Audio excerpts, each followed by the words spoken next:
Buonasera, ben trovati a TV7 Match, consueto appuntamento settimanale del gruppo del TV7. Questa sera il tema riguarderà Padova, perché tra 45 giorni ci sarà una nuova amministrazione che governerà questa importante città. Noi inizieremo a parlare in queste puntate di tutte le programmatiche, delle cose belle, delle cose meno belle. Voi da casa potete telefonare, potete mandare i messaggi, insomma potete passare una bella serata con Bruno Cesaro, che è qui con noi. Buonasera Bruno Cesaro, grazie di essere con noi, di Padova Sociale. Buonasera. Saluto Stefano Grigoletto, consigliere comunale di Forza Italia. Buonasera. Attendiamo anche Francesco Fiore, candidato sindaco per Padova 2020.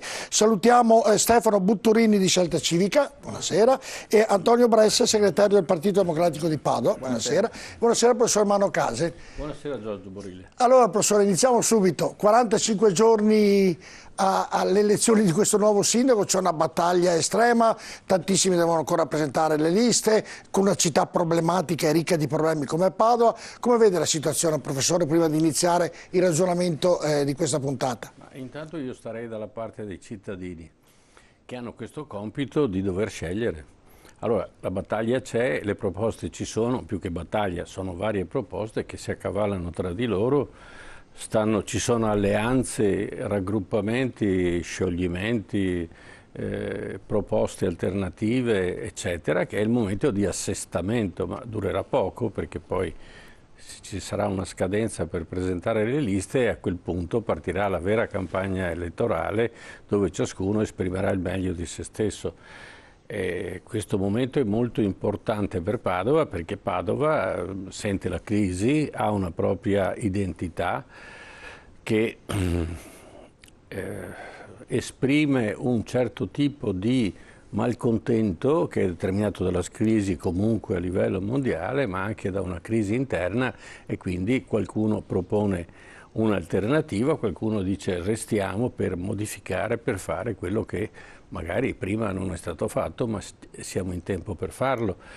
Le proposte sono tante che si sovrappongono, speriamo che siano positive. Comunque chiunque vinca deve impegnarsi moltissimo per sistemare Padova.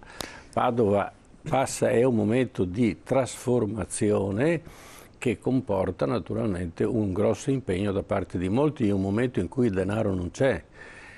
Allora cosa bisogna fare? Bisogna fare leva sull'intelligenza, sulla furbizia, sull'andare a ripescare come si faceva una volta, si faceva il pranzo successivo con i residui di quello precedente, ma non è che venisse fuori un pranzo di secondo livello. Tante volte si inventavano delle ricette strane e ci sono ancora nella tradizione italiana delle ricette che è proprio un recuperare quello che è rimasto ma che comunque ha un suo valore, e a Padova è rimasto molto.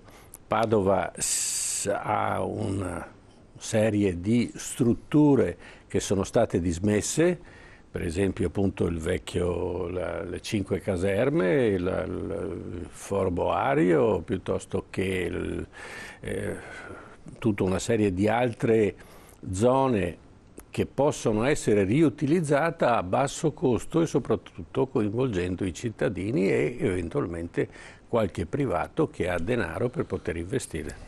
Aspetti professore, devo concludere l'altra domanda. Allora io non ricordo, se mi è di aiuto lei, candidati a oggi sindaco per Padova, io dicevo 11, prima Cesaro mi diceva su una decina, però potrebbero uscirne di più. Come mai così tanti in questo momento candidati per governare Padova, insomma, fare il sindaco di Padova?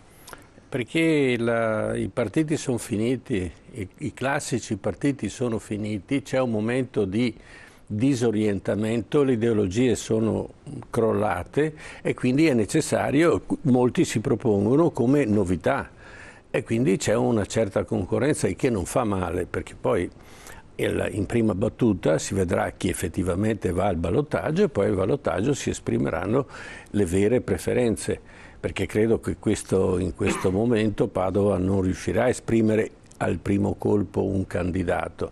E quindi 11 va bene, 10, 11, 12 non è importante, è che si arrivi poi a definire un gruppo che si prende la responsabilità per i prossimi anni di veramente impegnarsi a cambiare Padova, cambiare migliorare quello che è il tenore sia di vita sia dell'economia padovana. Ecco, è quello che parleremo questa sera, dell'economia della città, del lavoro della città e ovviamente di tutte le problematiche che riguardano questi settori di una città, come dicevo prima, importante come Padova. Inizio con Cesaro, nel ragionamento che stavamo facendo di tanti candidati, Cesaro, attendendo che arrivi anche Francesco Fiore, tanti candidati per una città come Padova, così anche per dire fare il sindaco è bello, per quale motivo?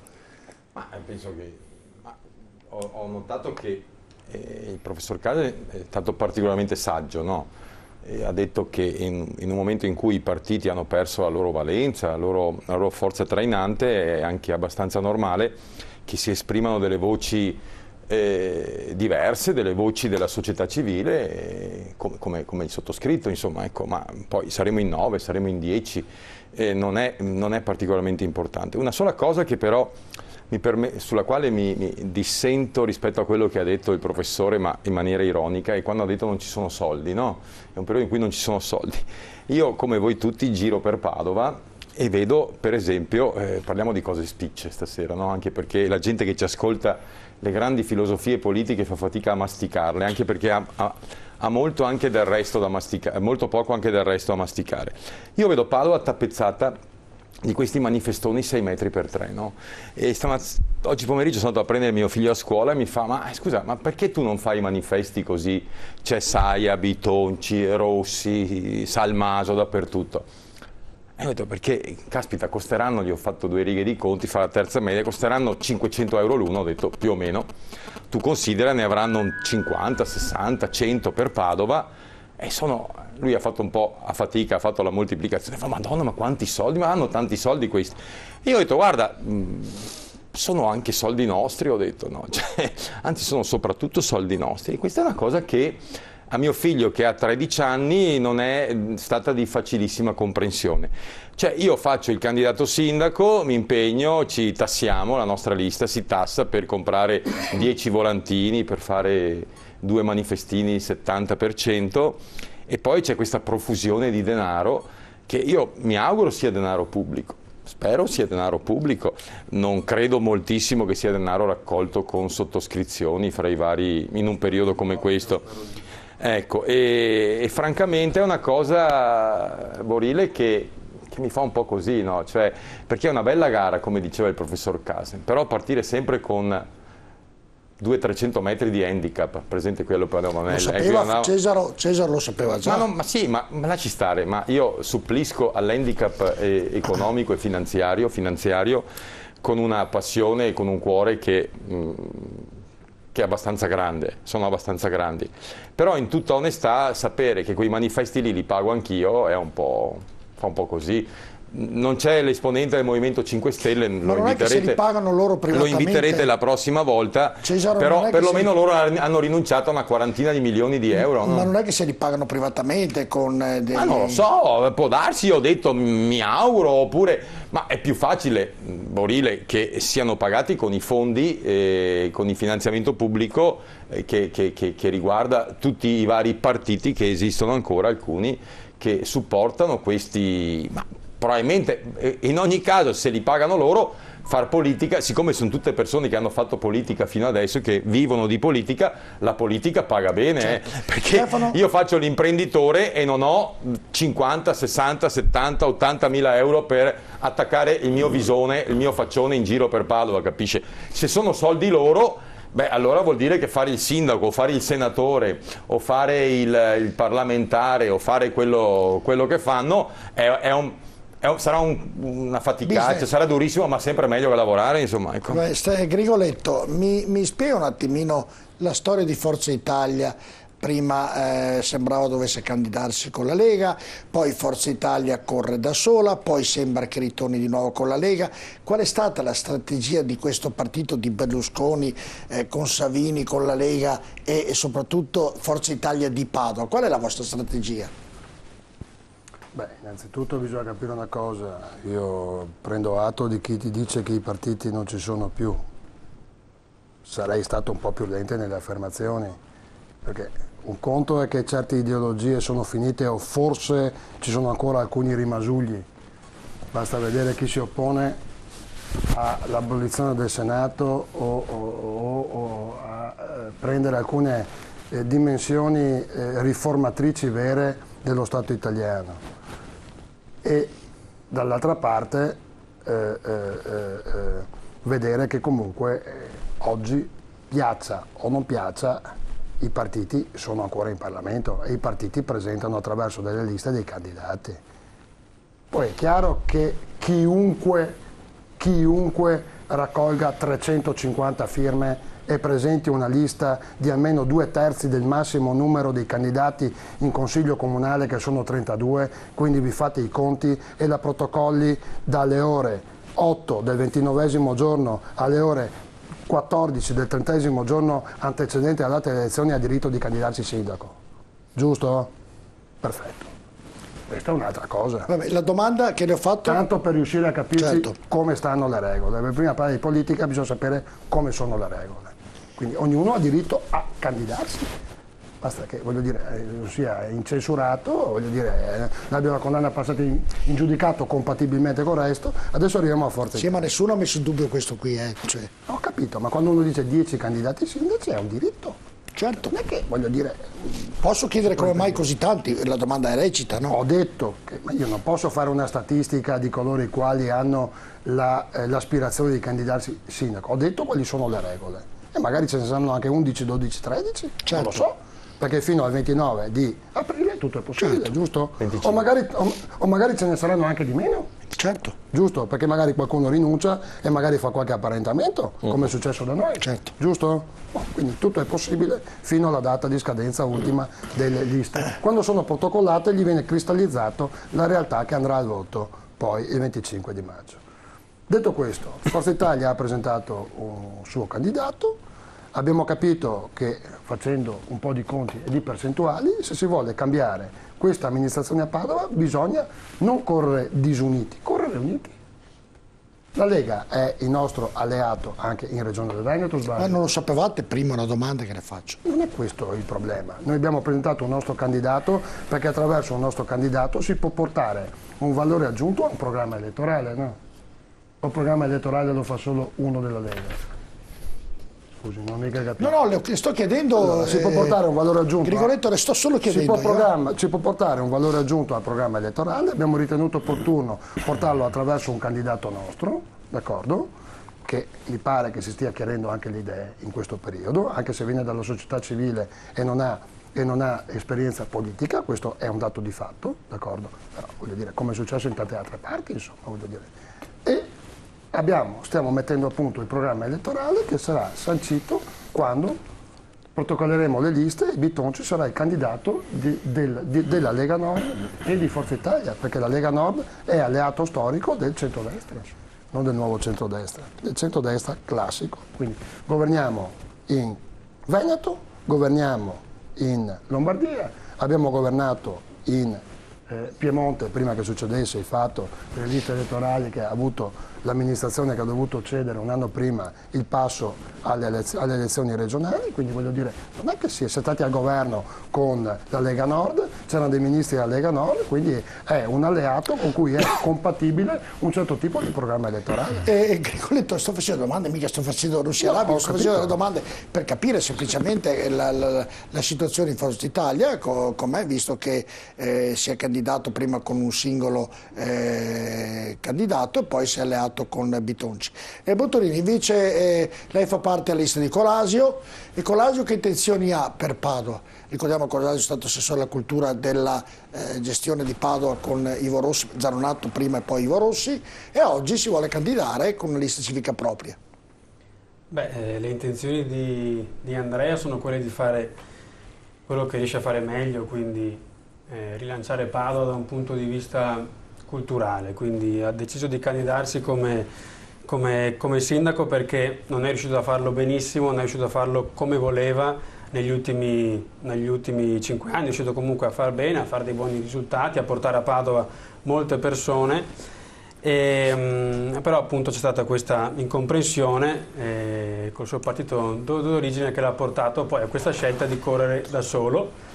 E quello che vogliamo fare noi è un buon risultato e portare appunto i cittadini a poter scegliere, cioè mettere delle condizioni, dare delle idee affinché loro possano fare una scelta non pesata su problemi che sono di Roma o di chissà dove, ma di Padova. Noi abbiamo a cuore Padova, rigenerare Padova, ridare vita al centro storico, ridare vita ai buchi neri che si sono formati, all'Alpino, al Concordi, all'ex Macello. Veramente rigenerare Padova dal profondo e ridarla anche ai padovani, intervenendo sulla sicurezza, su quei temi che tutti quanti conosciamo e sui quali ognuno avrà magari le sue idee, le sue sfumature, però insomma noi pensiamo di poterlo fare proprio partendo dai padovani, partendo dall'esistente, rigenerando l'esistente, perché Padova esiste da 2000 anni, è bella così com'è, vogliamo valorizzarla e veramente rilanciarla. Ci ha raggiunto Francesco Fiore, candidato sindaco candidato per Padova 2020, grazie di essere con noi. Succede. Allora, Antonio Bressa, poi in questo momento, in questo frangente, tutti voi candidati sarete impegnati in maniera nelle varie riunioni, quindi sì, siete sicuramente scusati. Allora, Antonio Bressa, lei invece fa parte di questa amministrazione, segretario del PD, e com'è la situazione, questa battaglia contro Ivo Rossi, come la vede?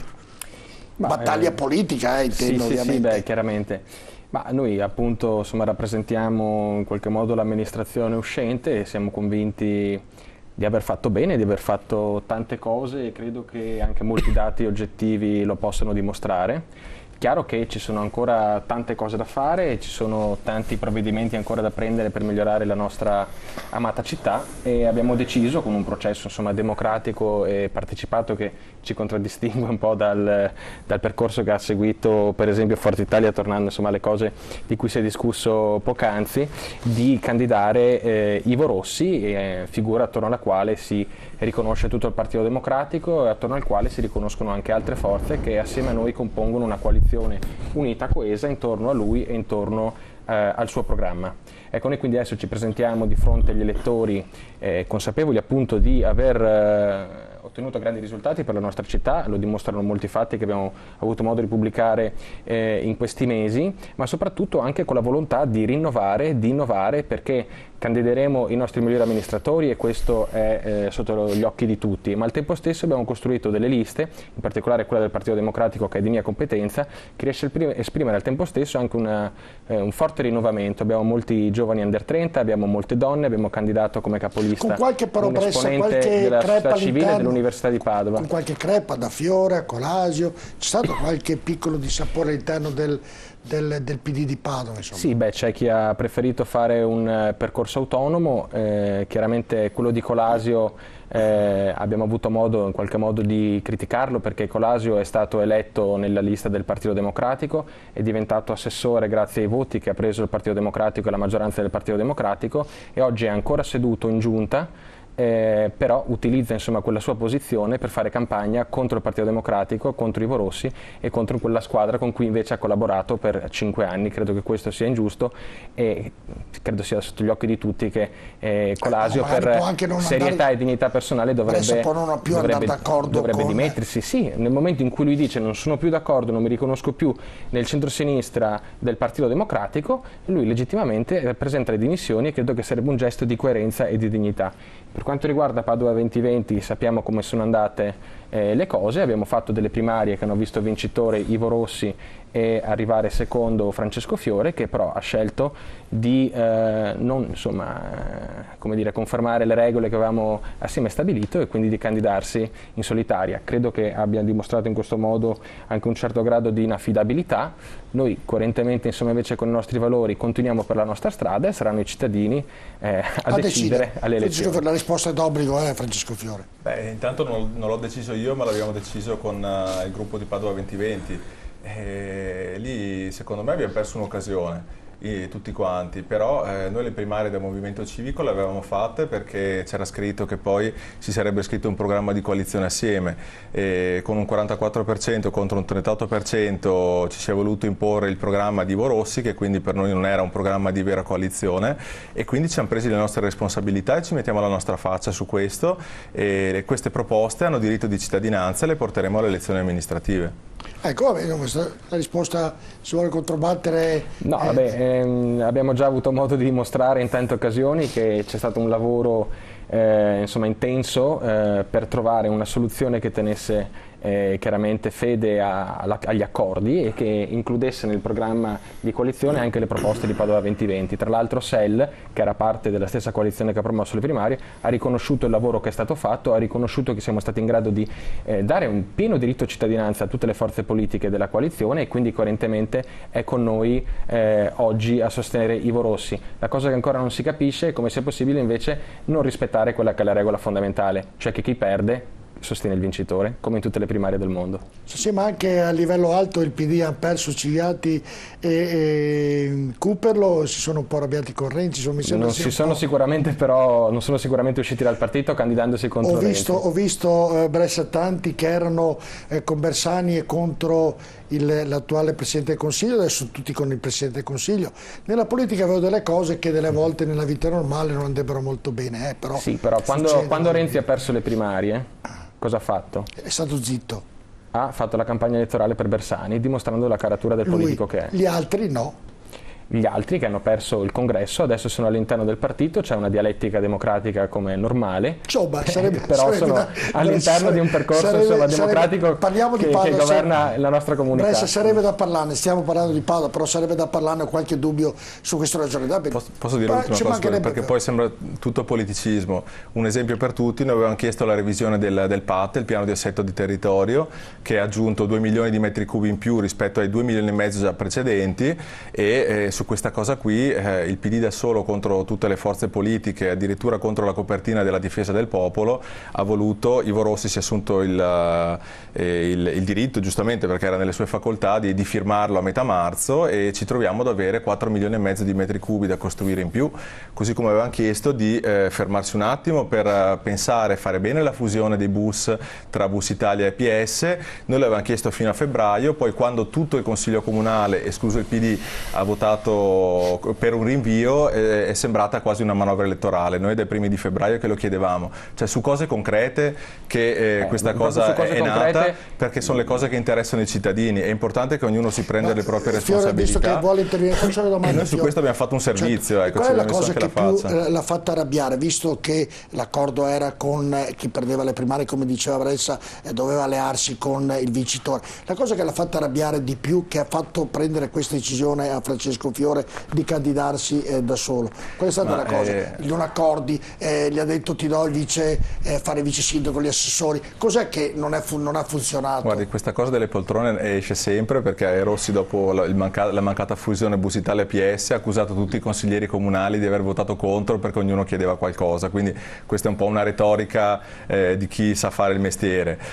Noi la domenica delle primarie abbiamo riconosciuto il vincitore e ci mancherebbe altro che non l'avessimo fatto, dopodiché però ci aspettavamo di scrivere un programma di coalizione assieme, abbiamo speso ore per scriverlo assieme, eravamo nella stessa stanza, e poi però se si parla di ospedale si vuole farlo sulla testa dei cittadini, se si vuole fare la seconda linea del tram su un progetto del 2004 senza ascoltare i cittadini del quartiere, se il PAT lo si fa lo stesso che viene da anni pre-crisi e adesso sappiamo benissimo la cementificazione cosa porta sull'alluvione, se si vuole fare una fusione senza neanche aver fatto le perizie sul valore delle aziende, questo va ben oltre, perché qua stiamo parlando di soldi dei cittadini, stiamo parlando del loro futuro, e noi su questo abbiamo il diritto di dover dire la nostra, perché i patti prevedevano che noi avevamo preso i voti per poterlo dire in quel programma. Però voi avete chiesto delle cose che non potevamo in nessun modo applicare, perché nel momento in cui si chiede di rivedere il PAT non è nella facoltà del sindaco quello di poterlo rivedere se non c'è un passaggio in consiglio comunale. Se lo dicevate prima non avremmo fatto le primarie. Che non era possibile fare, quindi non era nelle possibilità e nelle facoltà di Ivo Rossi. Perché non l'avete detto prima, diceva Francesco Fiore, perché non l'avete detto prima? Ma perché il tema è emerso poi dopo le primarie e nel momento in cui si è affrontato non c'erano più i tempi per poter rivedere il PAT. In ogni caso ci siamo assunti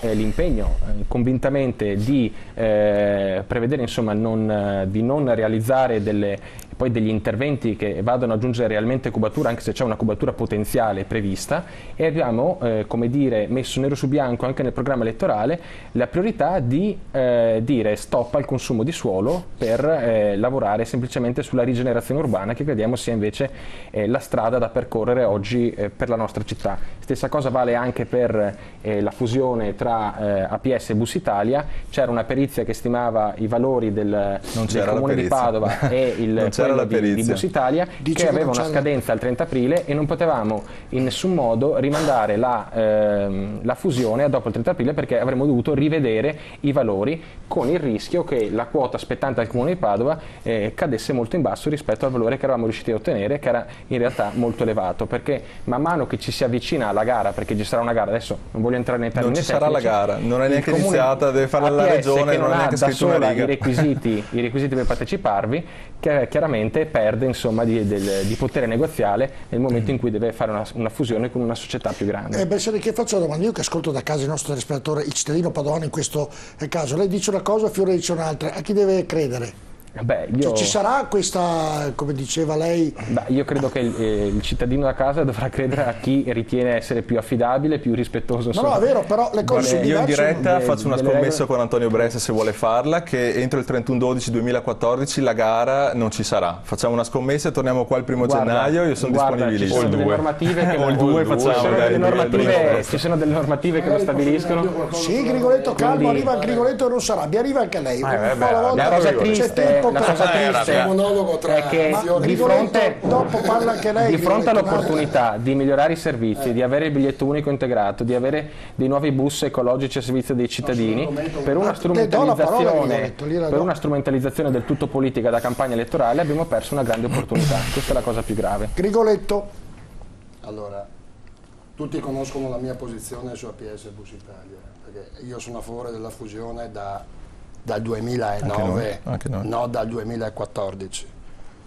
Sono rimasto assente alla sospensiva, perché non è stata bocciata la fusione, è stata bocciata la sospensiva alla fusione. Avrei detto al mio gruppo che non l'avrei votata, basta, le cose sono molto chiare, mi sono differenziato anche dal gruppo per come la penso io. Scappano alcuni particolari sia al PD che anche a Fiore. La prima è che APS Holding ha 3 milioni di euro di buco di bilancio. Cosa dice la legge Monti? Dice che la prossima amministrazione deve accantonare 1/3 della cifra come se fosse un patto di stabilità, cioè 1 milione di euro non si può più spendere. 2. La prima delibera cos'era? Fiore, il bacino unico. Cosa vuol dire bacino unico? Che la regione non dà più i soldi come contributo al trasporto pubblico, che in Italia c'è un'altra assurdità che è chilometrico, non è neanche sul numero dei passeggeri, è chilometrico e resta fisso per una sentenza della Corte Costituzionale, giusto? Perfetto. Su 104 comuni della provincia di Padova, l'assessore Chisso, che era a favore della fusione, dove prende i soldi per il trasporto pubblico? Lo prende da Roma, dal Fondo Nazionale per il Trasporto Pubblico. Oggi quei soldi lì non ci sono più. Decreto Salvarona di 500 milioni di euro, 200 milioni vanno all'ATAC, trasporto pubblico, per non parlare di Genova come è messa, buco di bilancio di 8 milioni. Allora, siccome il buco l'ha fatta la gestione, lo dico purtroppo, del Partito Democratico, e dentro al CDA c'era anche qualcuno di Lega Ambiente, senza fare i nomi, perché dopo c'è la ripartizione di tutti i posti e i nomi si sanno. Sì, però Stefano, devi riconoscere che c'è stato il taglio di trasferimenti dalle regioni importanti. Scusami, il taglio è per tutti, però c'è stata una gestione del trasporto pubblico a Padova, secondo me, un po' fallimentare. Voi sapete che APS Holding, che è un'azienda controllata dal Comune di Padova per l'89,9%, dove ci sono delle partecipazioni di altri 11 comuni attorno simboliche, ha 12 società interne.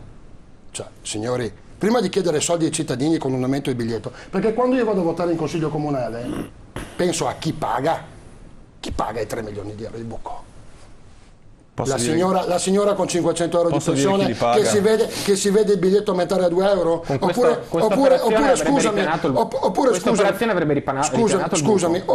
il parcheggio scambiatore che doveva essere gratuito, che è stato messo a 1 euro al giorno e si vede messo magari 2 euro all'ora per ripianare il buco, perché bisogna metterlo a posto il buco prima o dopo.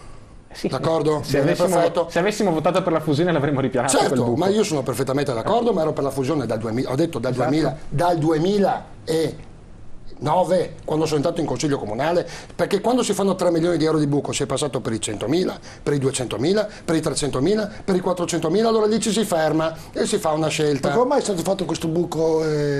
Il buco del trasporto pubblico, Sì. come è fatto? Beh, perché Come mai è successo allora? tornando indietro gli mancano le entrate dei parcheggi. E perché gli mancano le entrate dei parcheggi? Perché gli mancano le entrate dei parcheggi, Fiore? Perché, Scusa. perché servivano, si pensava che quei 3 milioni dei parcheggi quest'anno doveva partire la seconda linea del tram con i finanziamenti da Roma che non arriveranno e li si è tolti dai servizi Fiore, per metterli sugli Fiore, investimenti. dai, Sì, guarda, sì. scusami, io in consiglio Sì. comunale prima guardo le delibere, studio, dopo apro la bocca. Allora scusami. I 3 Io milioni le dei carte me le sono parcheggi, lette tutte e non mi permetto i 3 di- milioni non mi dei permetto parcheggi, di dopo vai a fare documentarti, queste- faccio una scommessa con te se quello che Noi dico è siamo stati vero. gli unici che hanno Bene, fatto una serata scusami. pubblica sulla fusione. Bene. L'ultimo partito Perfetto. arrivato, dove erano i Sì. partiti? Che Scusami, servizio andava ai scusami Fiore, cittadini? sei candidato sindaco da 6 mesi. Io è 5 anni che dico ste robe, ho fatto 44 articoli su APS Lodi, non 6 mesi, da 5 anni, quindi abbi pazienza, posso aprire la bocca anch'io. I parcheggi, Non per accusare i qualcuno di non leggersi le parcheggi, carte. i parcheggi erano in quota a una società che è dentro APS Holding, che si chiama APS Opere e Servizi, che gestisce il forno crematorio, che amministratore unico è Benzic, il figlio dell'ex sindaco, giusto? Perfetto. Siccome c'era un danno patrimoniale dentro l'azienda, perché c'era anche un danno patrimoniale, patrimonio, spesa corrente, sono 2 bilanci diversi, giusto? Stesso bilancio, sono 2 voci diverse.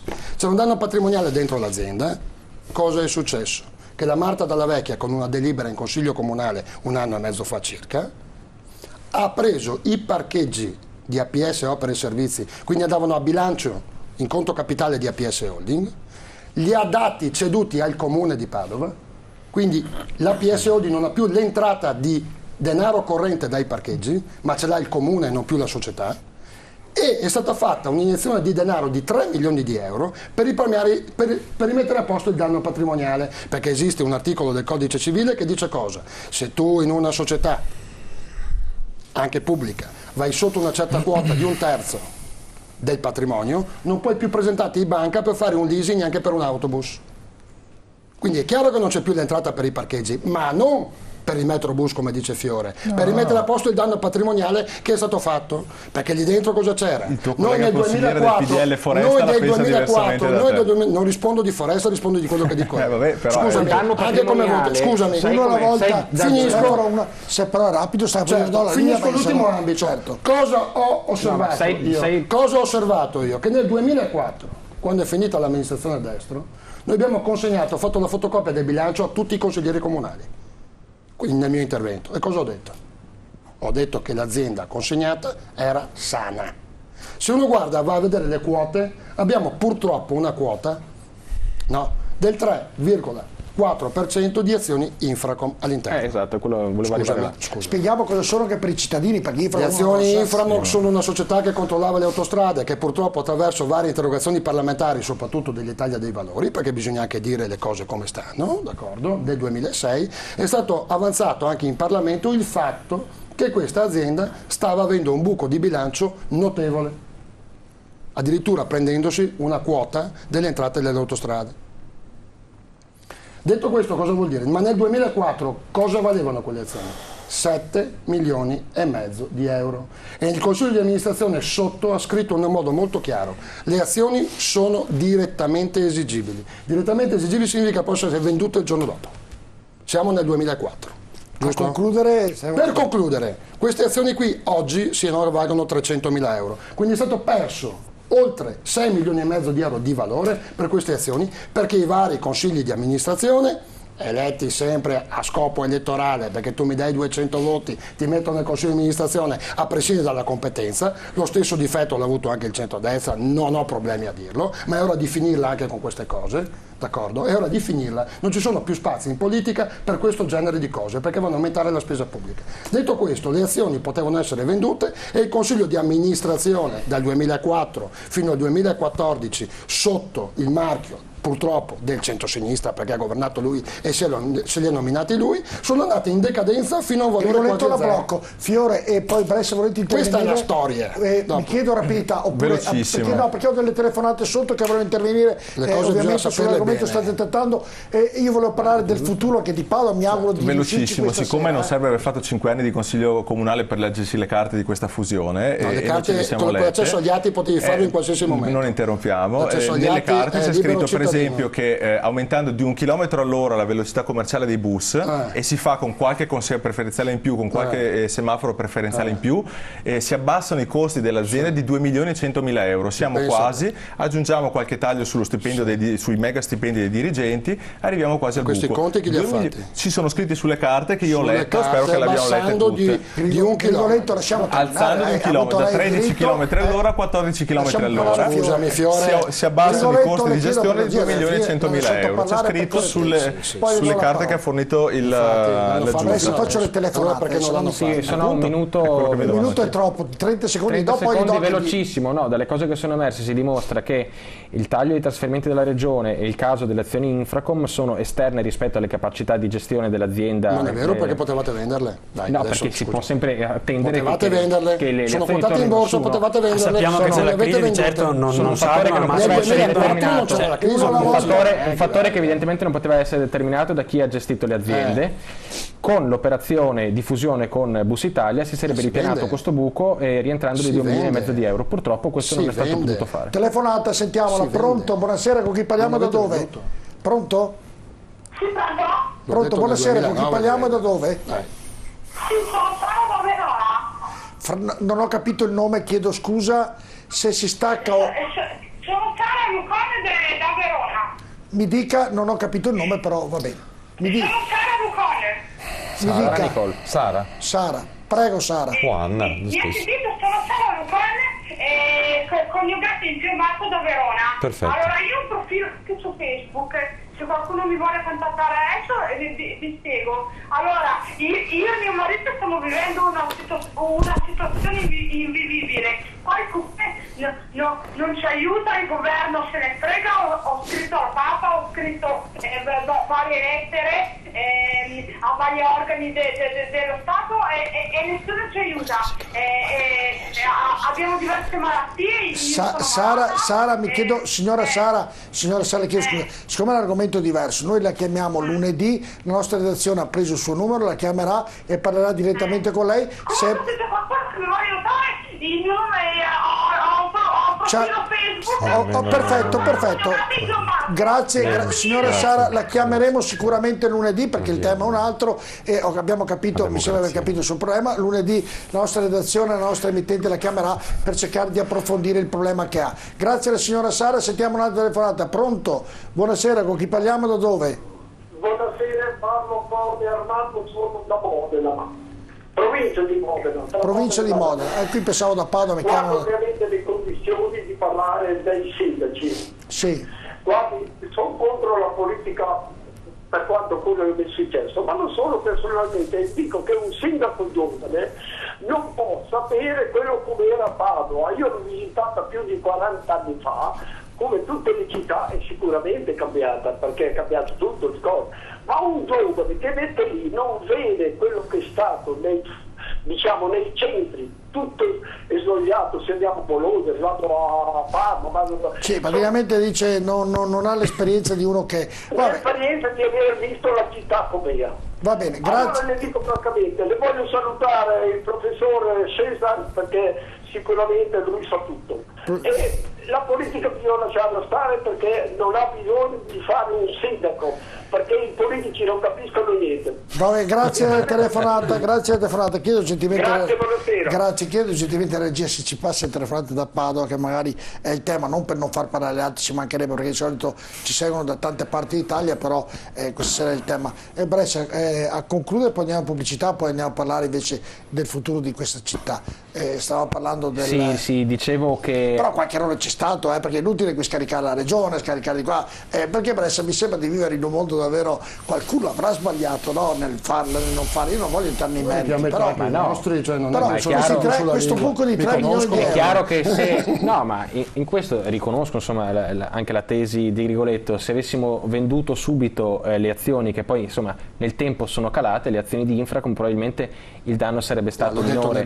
Però in Consiglio Comunale. Però sono scelte che si fanno sulla base delle proiezioni che si hanno in quel momento, evidentemente c'è stato un errore che è stato determinato da delle azioni che erano nel corpo di un'azienda esterna rispetto a quello che è il perimetro delle aziende partecipate dal Comune di Padova. La cosa importante che voglio sottolineare ancora una volta è che questo buco di 2,5 milioni, che tra l'altro, ripeto, è anche dovuto al taglio da parte della Regione dei trasferimenti, si poteva ripianare attraverso questa fusione che ci riponeva in una situazione di parità, grazie insomma all'ingresso del gruppo Trenitalia con Bus Italia nella nuova società. E chi rimetteva questi soldi per ripianarlo?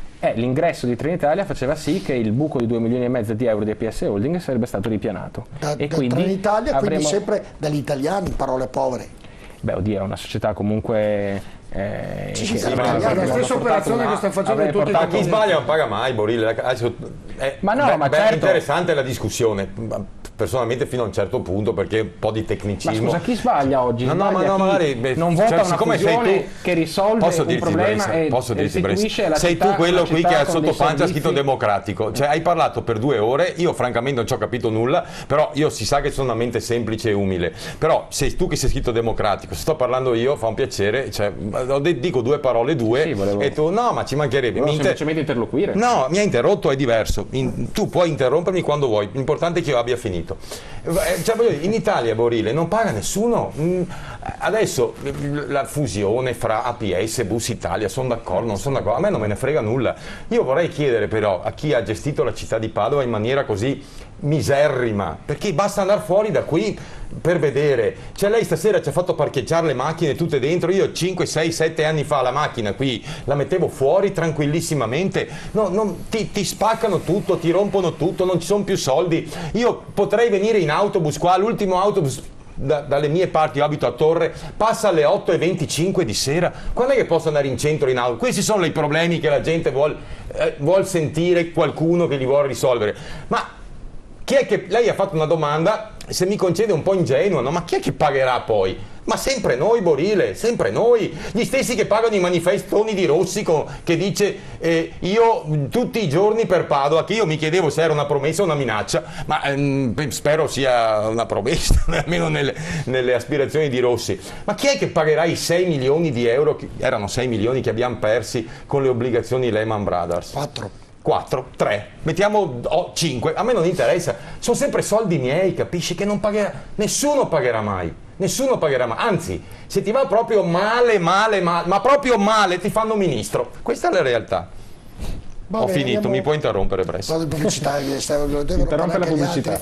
Andiamo in pubblicità, perché poco avete già capito, il tema della serata è un tema scottante e molto animato, quindi rimanete assolutamente con noi, a tra poco.